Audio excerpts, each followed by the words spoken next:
Hey everyone, John Henry here, slingshotfeatures.com. Today we're going to be talking about an interesting concept in a way to limit your risk. And this is especially useful for new traders who maybe just don't really have the capability of being able to exit when they're supposed to. It's a very common problem for newer traders where, you've been proven wrong, you know you're wrong, but you still don't get out because you're hanging on to that hope that maybe you'll be right. It's a really good way to blow your account out, and if you're a newer trader, you might have gone through that a couple times already. So one of the ways to really easily limit your risk is to simply trade options. Now, you may not be super familiar with options, but options offer up the kind of unique capability of being able to hard limit your losses in that you buy a call option, and that's as much as you can lose, however much it costs you to buy the option. Now, that does mean that you might be trading more in the stock market, but things like Thinkorswim and some other brokers offer options on futures. So if you wanted to take a crude oil trade, but maybe you want a way to limit your risk, you can do that within an options trade instead. So let's look at a couple examples. We're going to be looking at utilizing the Thinkorswim platform because it's probably the most in-depth one that you can get a hold of.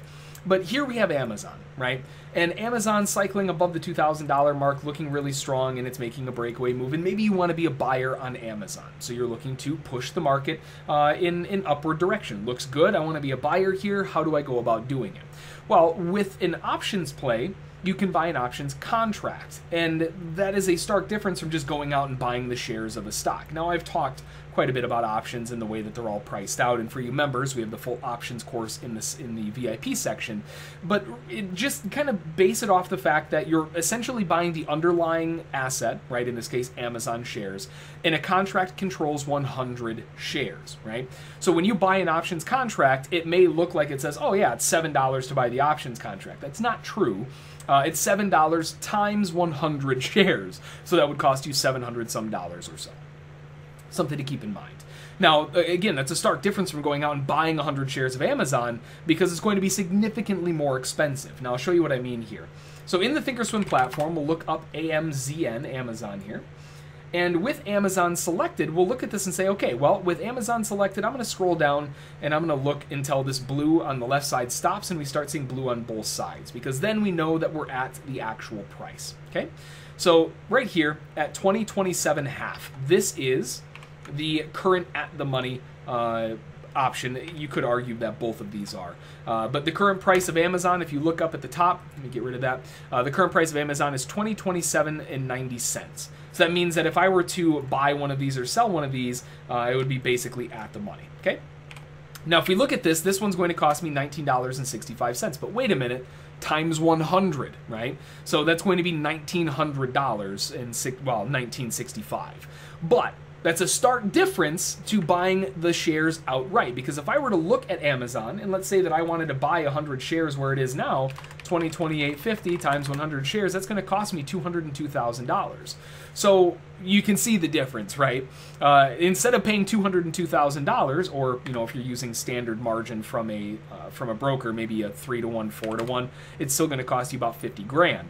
Whereas I can trade the option, I can control 100 shares, but I can do it with a significantly less upfront investment of about $2,000. So it's a huge difference. Now here's the cool part. This is where you can actually limit your risk, because whatever that option costs you to buy, as long as you're buying an option, you could buy a call, you could buy a put, doesn't matter. As long as you're buying the option, that's your max risk. If that expires and goes to zero and you let it go all the way down, that's all you lose. And that's awesome for newer traders, because what you can do is say, okay, well, I'm trading, let's just say a new trader comes in and they have a $10,000 account, right? If they don't want to risk any more than 5% of the account, times 0.05, that's $500. So that means that they can go in and they can buy an option for $500, and that's their max risk. Now, that doesn't mean they have to let it expire at zero or anything like that, but it caps the amount that they can lose. They can never lose more than the 500 plus the commission, okay? And that's a really awesome thing for new traders, because it allows you the capability of, well, having the flexibility of not blowing out your account because you did something dumb or, something that Most new traders do. It prevents those types of things. Now, it's not an end-all be-all. A new trader could come in and just max out their margin on their account and still blow their account out. So it's not a complete way to get around risk.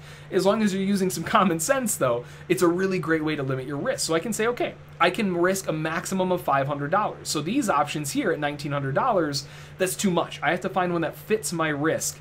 And I can buy any of them at the 20.75 calls, the strike price, or higher, right? Because those are going to cost me $485, $445, and that's my max risk. So I can go in and I can place a trade on one of those as an option, right? Now, that said, again, as with anything, you don't necessarily have to wait for it to, wait for expiration. You can close out options early if you're not familiar with options.